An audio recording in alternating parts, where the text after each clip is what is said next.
Imagine a small leak in a boat. A boat has small leak. Well, at first it's just a small drop, but you initially thought that there's no big deal kay gamay ra buho. But if this is ignored, the tiny hole will grow bigger. And before long, you would realize that the whole boat is sinking. Nalubog ng barko. And that is what compromise does. It starts small, but it leads to disaster.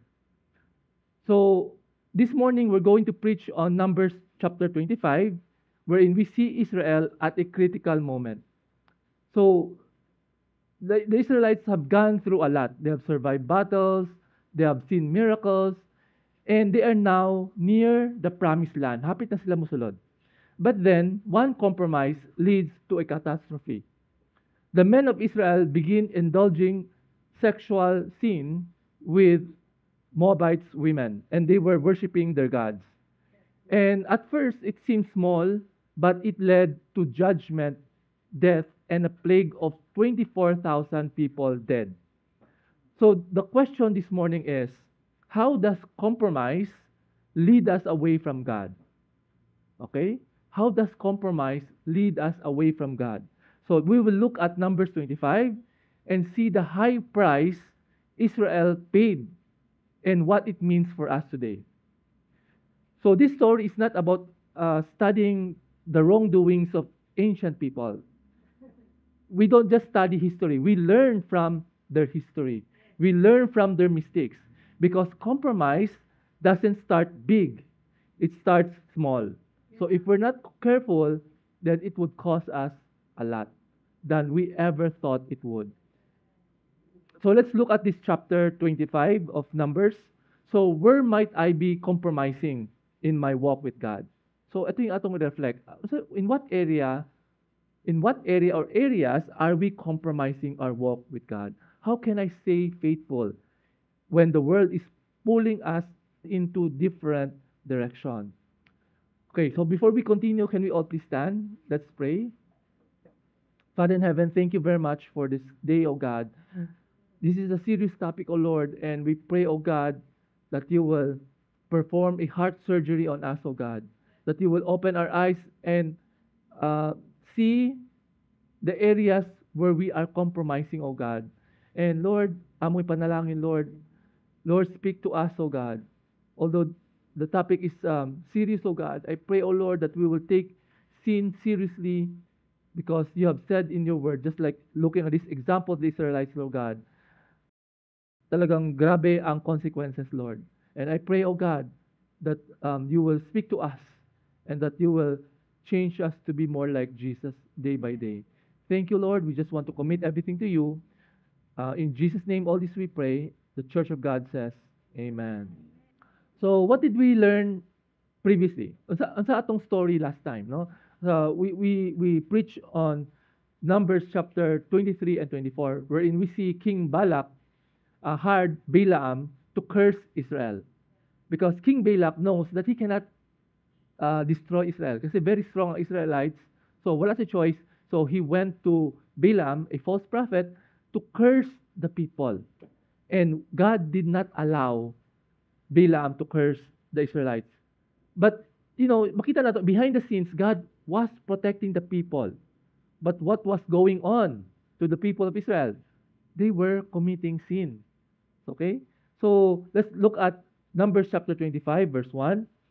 And Israel remained at Shittim, that's the name of a place, and the people began to play harlot with the daughters of Moab.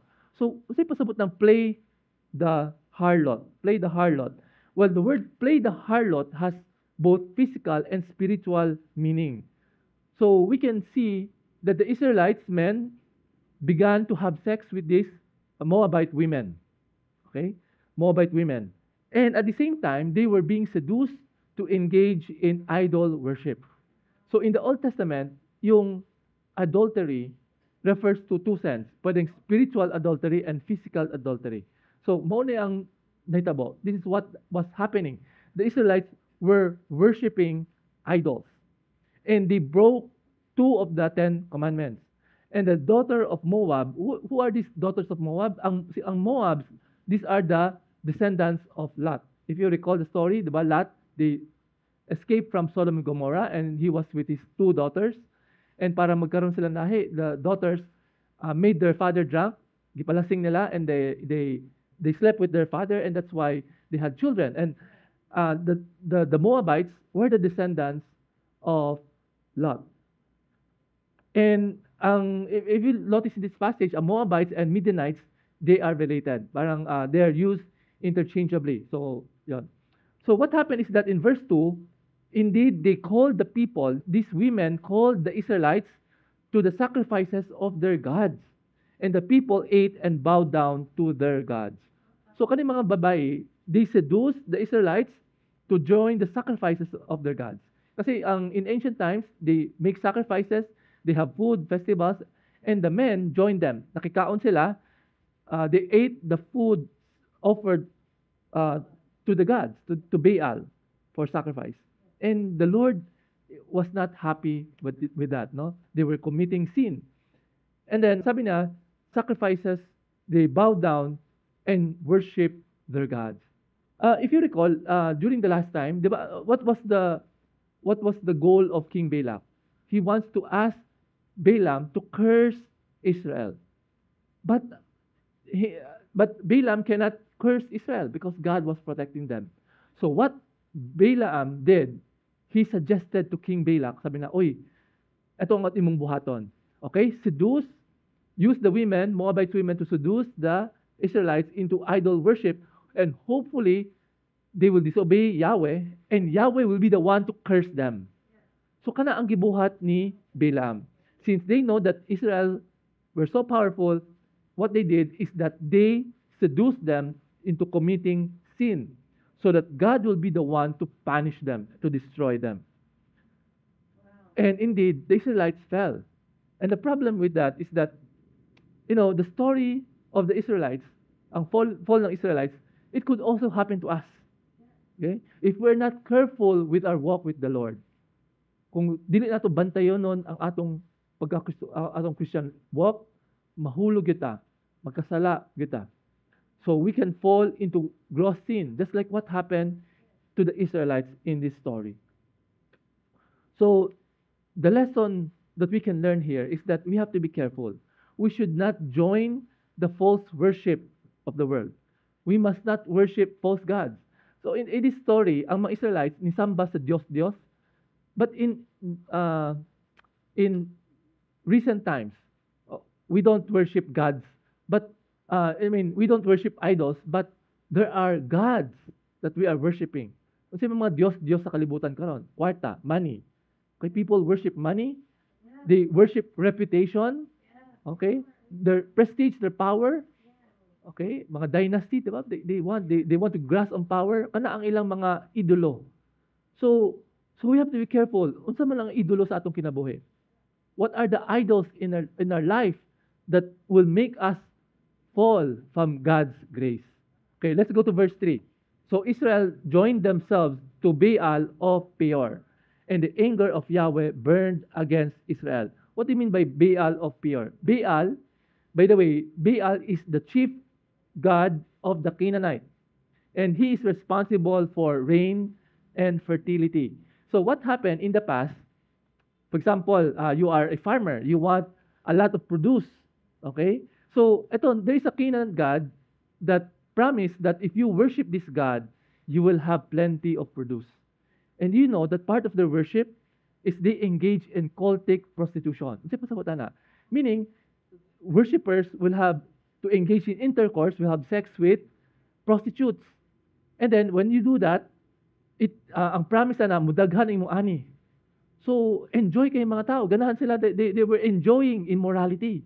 Because this kind of gods promise them prosperity, and at the same time, they get to indulge in their sin of the flesh.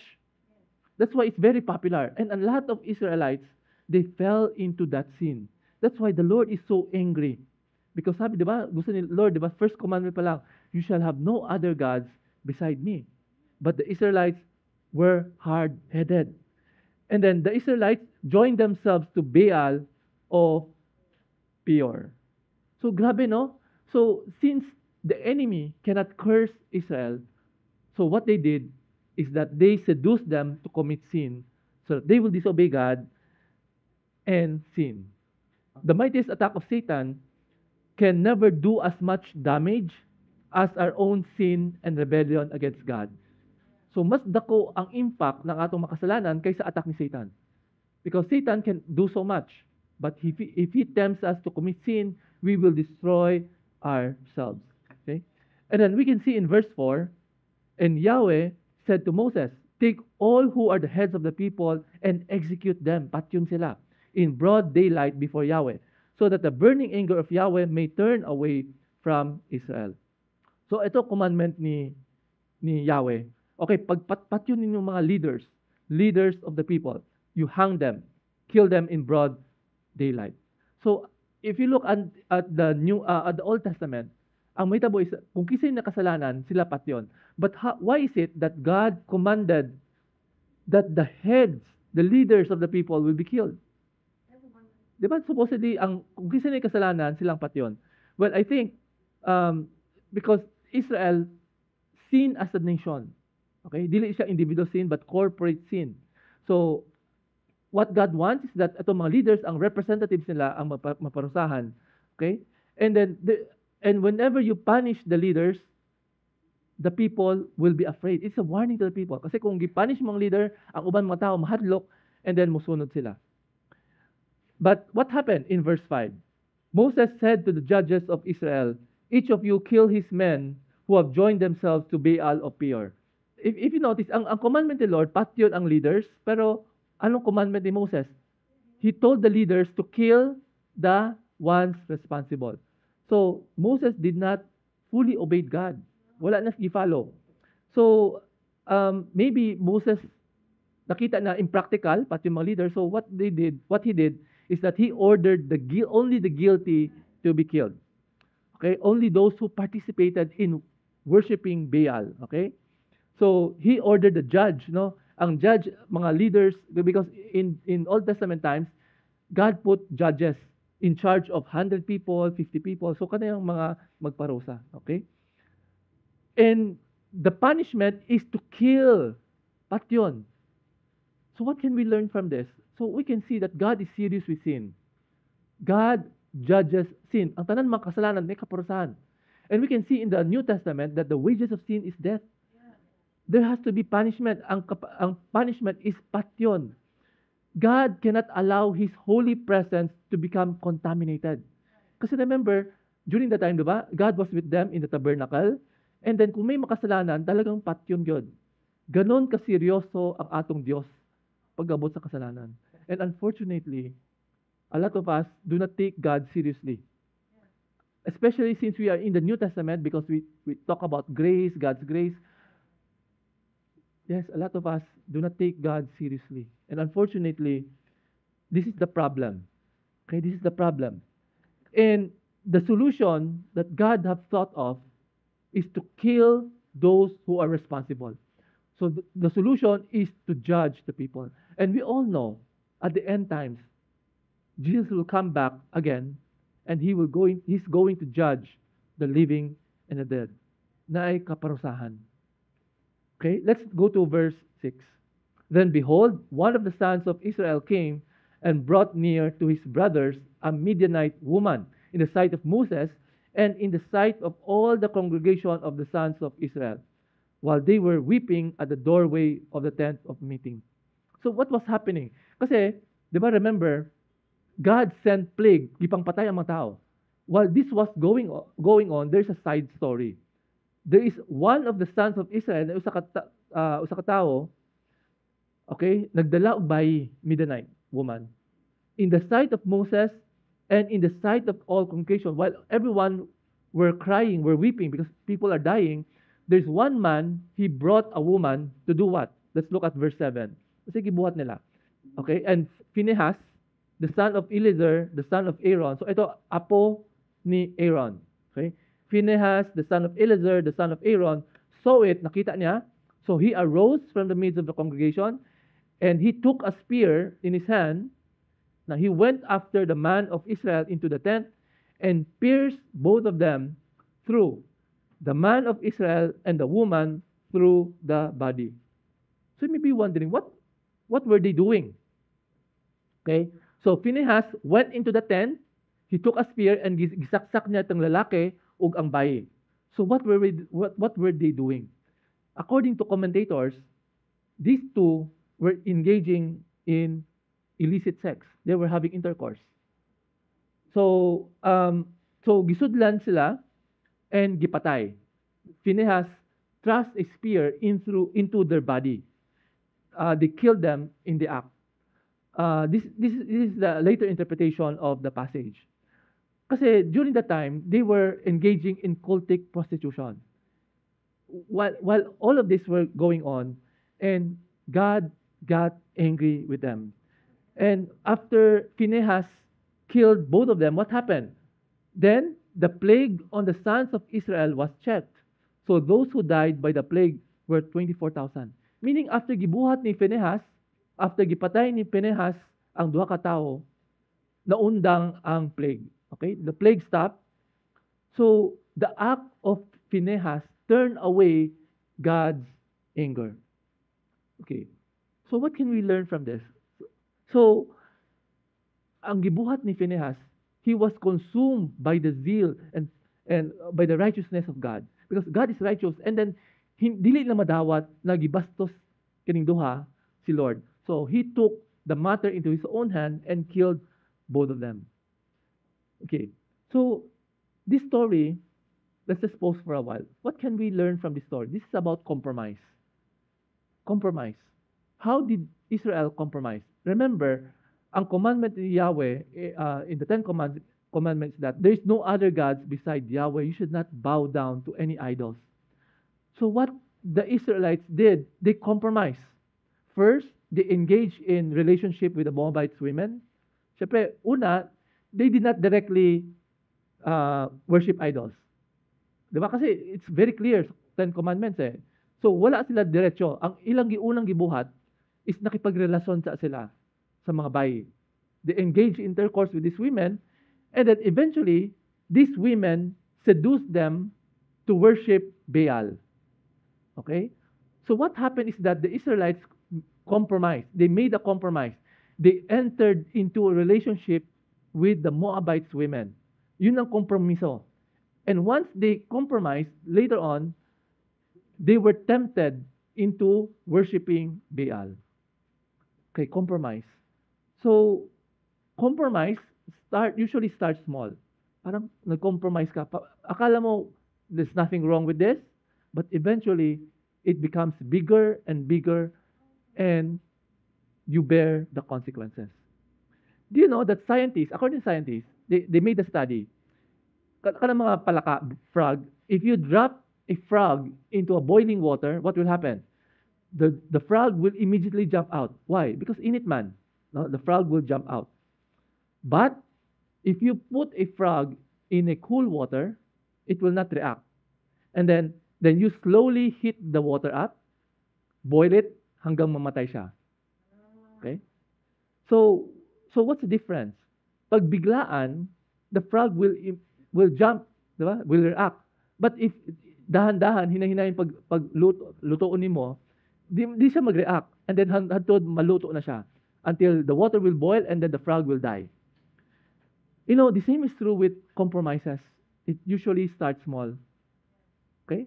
You start small and then it becomes bigger and bigger and bigger.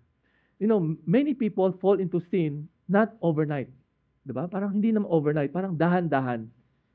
Dahan-dahan, dahan-dahan, dahan-dahan. That's why if we are not careful, our little compromises will lead to greater sin.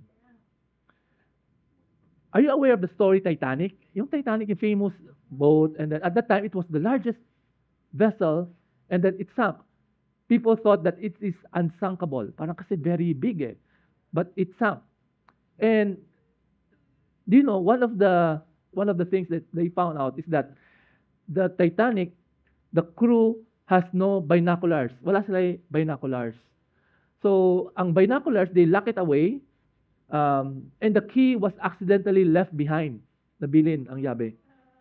So, they thought that this is just a small oversight and nothing will happen. So they thought it was just a small oversight, but because of that, they were not able to see the iceberg. Wala din nabantayan na may ice there sa tubangan nila, and then nabunggo sila sa ice. And then the boat sank. Okay? So, little compromises could lead to greater things. Akala natin, binocular sa bitaw na. Nothing. In the same way as Christians, ano mga little compromises na to? If we stop praying, if we stop reading God's word, then it would lead to sin. Okay, we have to be careful. Kasi if we are spiritually alert, kung close tayo ni Lord, then it's more difficult for us to sin. Tama ba yan? Kung medyo complacent we are not studying God's word, we are not careful, we're making small compromises, we don't go to church, we don't pray, or we just, sabi mo, I just want to watch this, this exciting show, and before you know it, na-hook na ka, and one thing will lead to another. Parang little compromises, diba? Little compromises. Especially mga men, diba? Hindi lang men, pati women, diba? We thought that, okay, we just watch this, but we will, parang last of the eyes, no? Parang mahook na ta, and then before we know it, mag-compromise na. We will entertain evil thoughts, and then we will commit sin against the Lord. So we have to be very careful not to give in to small compromises. Hindi man overnight na biglang you will commit sin right away. It's not overnight that you will immediately kill someone. Diba? It takes time. No, you will entertain evil thought. Ikaw ha? You will entertain thought. You will think how to, get even, and then eventually planuhon mo, and then eventually you will lead to murder.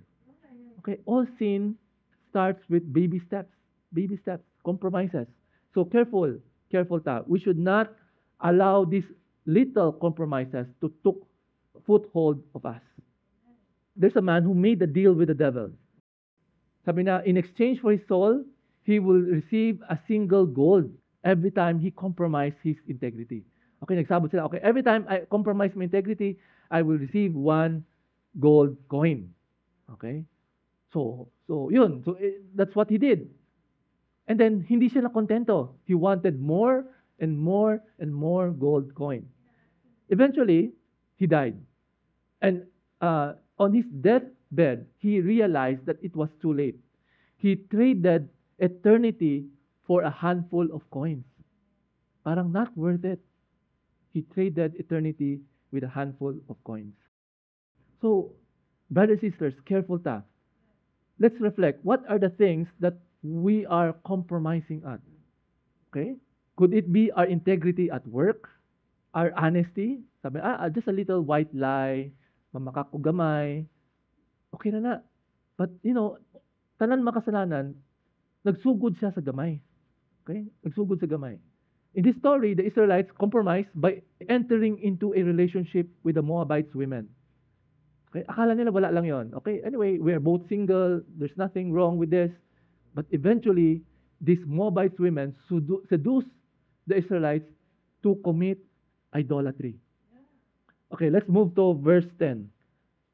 Then Yahweh spoke to Moses, saying, Phinehas, the son of Eleazar, the son of Aaron, the priest, has turned away my wrath from the sons of Israel, in that he was jealous with my jealousy among them, so that I did not consume the sons of Israel in my jealousy. So what do you mean by that? So ang point ni Lord, Phinehas was jealous because God is a jealous God. Si Phinehas mismo, he felt what God felt. Phinehas got offended. Na-offend siya sa gibuhat kaning tawhana. That's why he killed them. So Phinehas executed the sinner so that to turn away God's anger. And God approved of what Phinehas did. Sabi sa verse 12, Therefore say, Behold, I give Phinehas my covenant of peace, and it shall be for him and his seed after him a covenant of perpetual priesthood. So as a reward, God made Phinehas and his descendants to be perpetually priests. Naging pari sila forever. So, ito yung promise ni Lord. Because, why? Because He was jealous for His God and made atonement for the sons of Israel. So, what do you mean by made atonement? Ang atonement sa Old Testament concept, it usually involves sacrifice. You make sacrifices so that you will appease the Lord, so that God will not be angry. And usually in the Old Testament, they make sacrifices of animals. So pati yun nila animals to atone for their sins. So usually, what they did is that their sins, no, they pass their sins to the animals. They put their hands on the head of the animal. It symbolizes that their sin is passed to the animal, and then they kill the animal. So in this story, how did Phinehas atone the sin of the people? By killing these sinners, these two sinners. He sacrificed these two people so that God's wrath will be turned away from the people.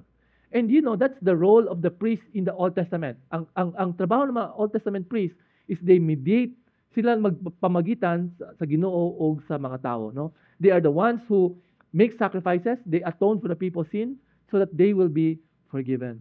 So how can we relate this to us in the New Testament? Obviously, wala namang pinapatay dito. Ikaw, sinner ka, nangabet ka, patyon ka. We don't do that here in this church. But in the New Testament, what we do is church discipline. Okay, church discipline is very important because these are the hallmarks of a true church. Kung ang simbahan, nakahibalo, kung may igsoon na nakasala, there should be church discipline. Okay? So it's very important because the purpose of discipline is to restore the person. And you know, God's discipline is very important. Because if we are not being disciplined by the Lord, then it means that the Lord does not care for us at all. You know, whenever we commit sin, God will send reminders, okay, telling us to stop. But if we refuse to listen, then the Lord will send discipline, will discipline us, will send plague, paggrabe ng paggrabe until we will come down to our knees and repent. Okay? And that is how we know that God loves us. Okay? Because if the Lord does not care for us, then He will just leave us as we are. Okay, let's go to verse 14. Now, the name of the slain man of Israel who was slain with the Midianite woman, the name, si pangalan? Zimri, the son of Salu, a leader of a father's household among the Simeonites. So, atong person na gipatay, he's a son of a prominent leader. Verse 15, and the name of the Midianite woman who was struck down was Cosbi, the daughter of Zur, who was the head of the people of the father's household in Midian. So in other words, kaning duha ka gipatay, anak sa politiko. Parang in our day-to-day, it's equivalent to children of politicians. These people are influential. They belong to influential families, and it can send a wrong signal. Parang, okay lang pala magkasala. That's why the Lord dealt with him. That is why Phinehas had to kill them, so that to set them as an example for other people. Because otherwise, they will lead people to sin. And that's why leaders of this church should be careful. Kasi kung kita mga leaders have committed sin, and it could influence other people. That's why, mas dako ang judgment sa mga leaders. So if you are a pastor, a worship leader, part of the worship team, pag magkasala ka, mas grabe ang discipline. Because it might send a wrong signal to other members. Okay, let's go to verse 16. Last two verses. Then Yahweh spoke to Moses, saying, be hostile to the Midianites and strike them. For they have been hostile to you with their deceptive tricks, with which they have deceived you in the affair of Peor and in the affair of Cosbi, the daughter of the leader of Midian, their sister, who was slain on the day of the plague because of Peor. So what was the instruction of the Lord? Be hostile to the Midianites. So meaning, fight the Midianites. Ito yung kaaway nila. Strike them, kill them. Why? Because they have been hostile to you, they have deceived you. They have caused you to sin by using these women to seduce the Israelites and using this Cosbi to seduce the Israelite men. So makita na to sa Bible, no? Very clear ang instruction ni Lord na patyon nila ang mga Midianites. So you may be wondering, why is it? Is God a moral monster? Why did God tell the Israelites to kill all the Midianites? Dili ba genocide yon? You know, the problem with this is that if you look at the history, gitagaan ni Lord ang chance ang mga tao to repent. Kani mga Midianites, kani mga people, the Lord had given them time to repent. Because, you know, if you remember, ningon si Moses that the sin of the people are not yet ripe in the promised land. So, mauto, ang mga Israelites were not commanded to go over and take over the land. But after how many years, hundreds of years, these people did not repent. You know, these people, they commit cultic prostitution. So, talagang galit na galit si Lord. And to the point that God used the Israelites to pronounce judgment against these people. So it's wrong to say that the God of the Old Testament is a monster. Na, bakit ipapatay mga mga tao? No, God is only using the Israelites to punish these people by way of judgment.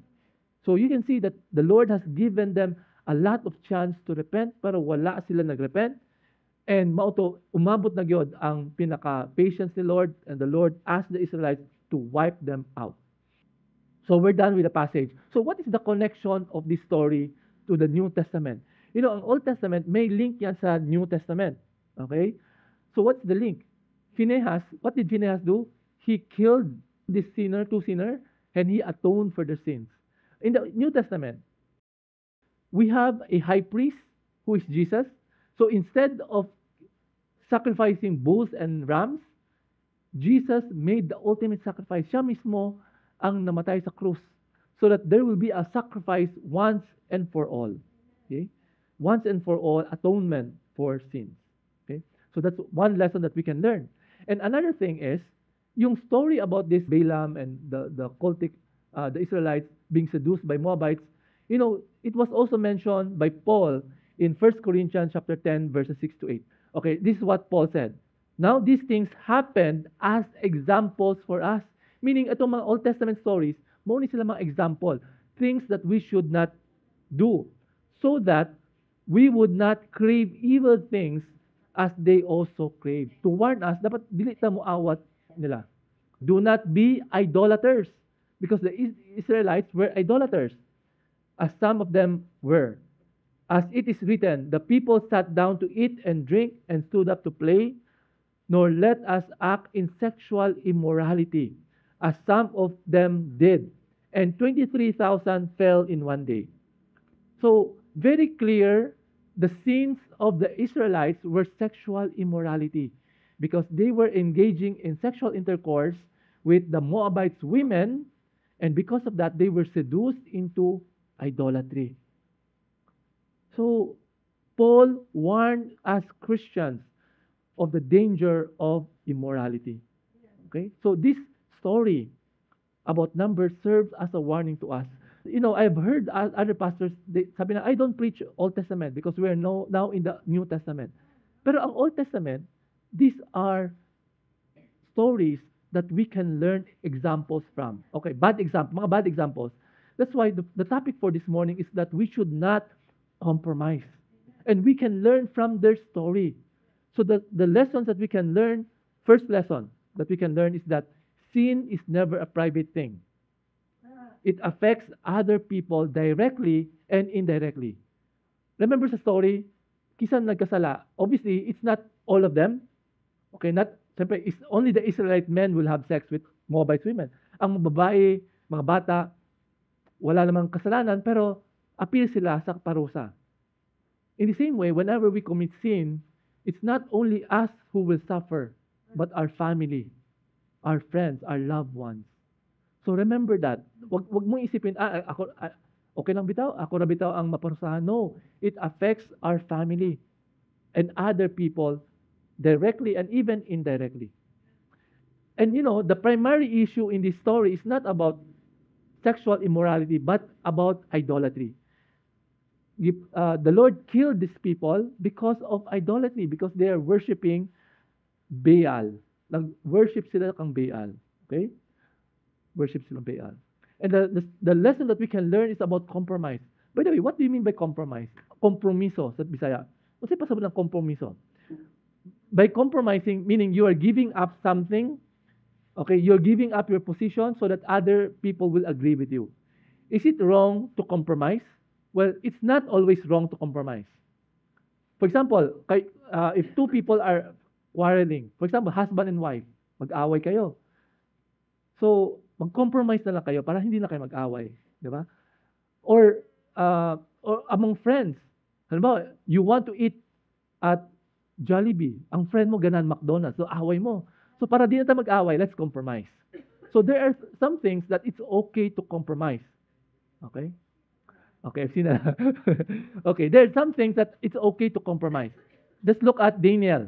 Diba, the officials want them to eat yung mga choicest meat of the palace. Pero ingon si Daniel, nag-compromise siya. Please give us vegetables and water and observe. Okay, kung mas healthy kami, allow us to eat this. So nakipag-compromise siya. So, sometimes it takes skill. No? Okay lang makipag-compromise. As long as it will not affect our faith. It will not affect God's command. Okay lang makipag-compromise. So, the example of things that we can compromise, mga music. Ang ubang tao gusto nila slow songs, hymn. Ang gusto nila may drums. All of these are just minor things, no? But there are some areas in our life that we should not compromise. The Bible is very clear. Be careful to do what the Lord your God has commanded you. Do not turn aside to the right or to the left. Deuteronomy chapter 5, verse 32. And then in Psalm 119, verse 3, joyful are those who do not compromise with evil, and they walk only in His paths. So dapat, dili ta pwede makipagkompromiso sa dautan. Because God's ways are holy, right? So we should do the right things. We should not negotiate. For example, may makipag-compromise nimo. Sige na, mamakak na ta. Let's do this. Let's steal something. We should say no. Okay? We should not allow little. Di mo sabihin, we will just lie a bit. There's no such a thing. Because if you lie small, it will eventually be bigger. Okay? So these are the things that we should not compromise. Number one, ang pinaka-importante, the truth of the gospel. We should never compromise on the gospel. Di ta pwede makipagkompromiso sa gospel. Pag abot sa pulong sa Diyos, we should never compromise. We should never compromise our convictions. And we should not compromise the moral standards in the Bible. Kaya mga standards sa Bible, dili pwede mag-compromise. And what else? For the young people. 2 Corinthians chapter 6, verse 14 to 17. Do not be unequally yoked with unbelievers. For what partnership have righteousness and lawlessness? Or what fellowship has light with darkness? So, very clear. Believers should not have relationship with unbelievers.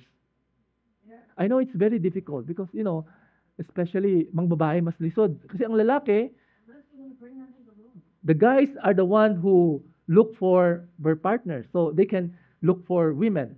But the challenge is the women because in a church settings, I notice, mas daghan bayi, no? Mas daghan bayi kaysa lalaki. And ang babae, usually you have to wait. And it takes a lot of faith. But the Bible is very clear that we should not be unequally yoked with unbelievers because you have different values.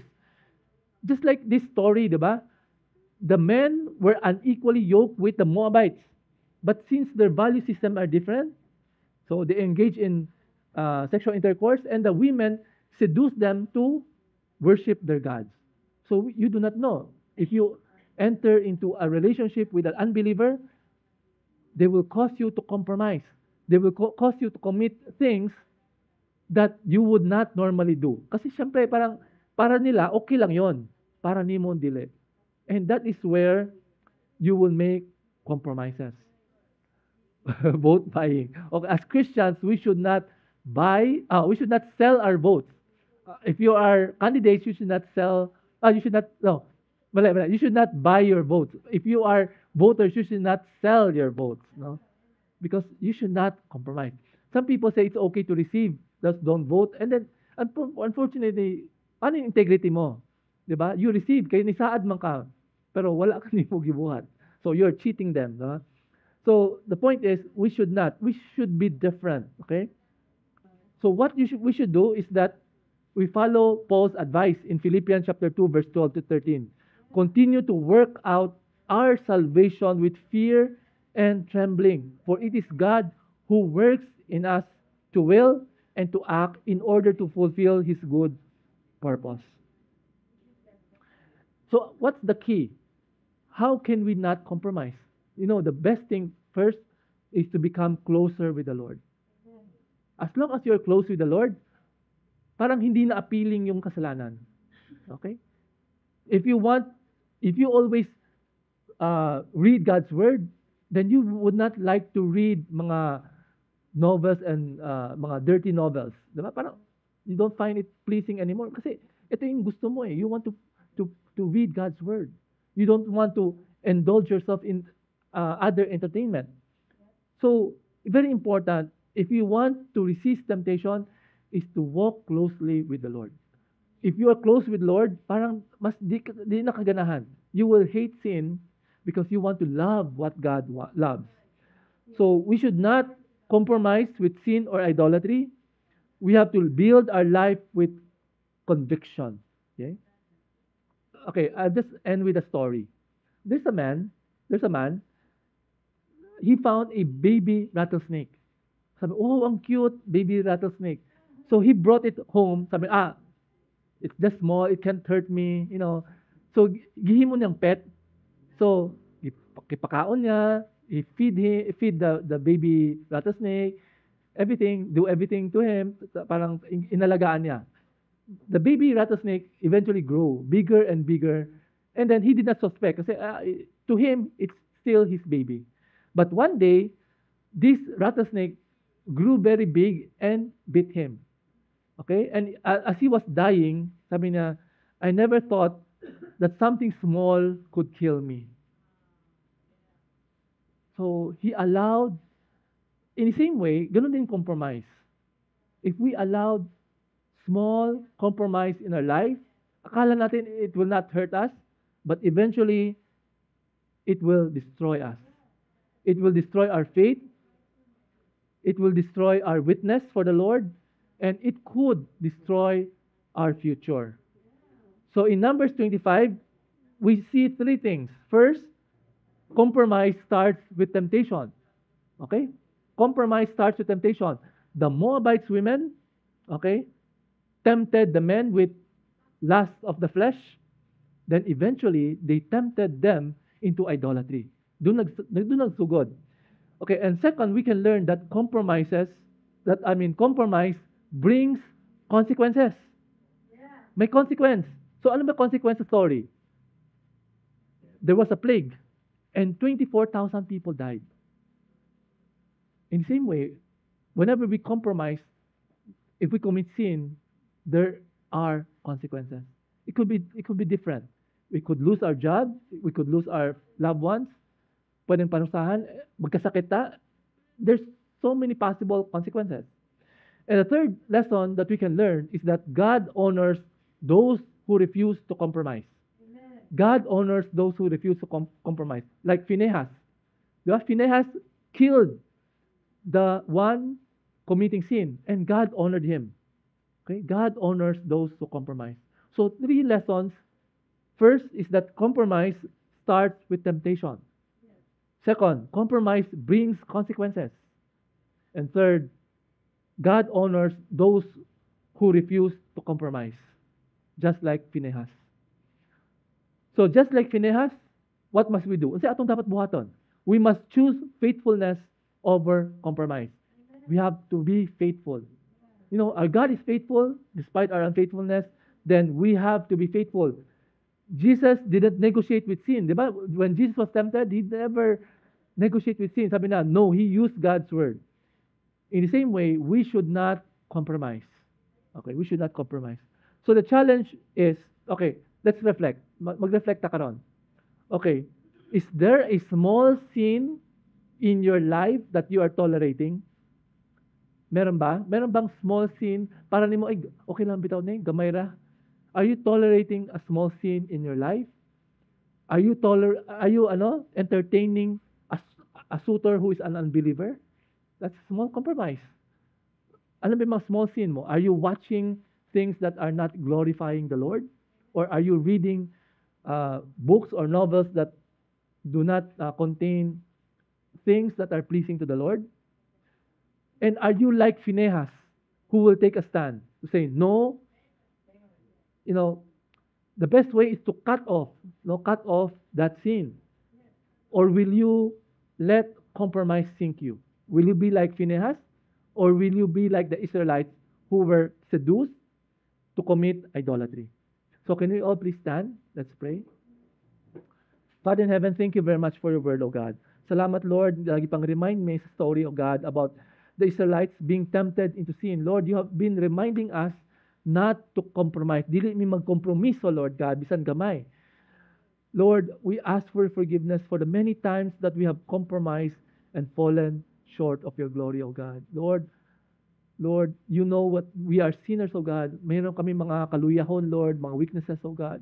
Lord, have mercy on us, O God. And I thank you for your grace, Lord. Bisan inana among kasalanan, Lord God, you have forgiven us and that you are ready to accept us if we repent, O Lord. And this morning, O God, we cry out to you, Lord God, have mercy on us, O God. Pasaylo ami, Lord, sa mga tanan among makasalanan, mga gamay na kompromiso, O Lord.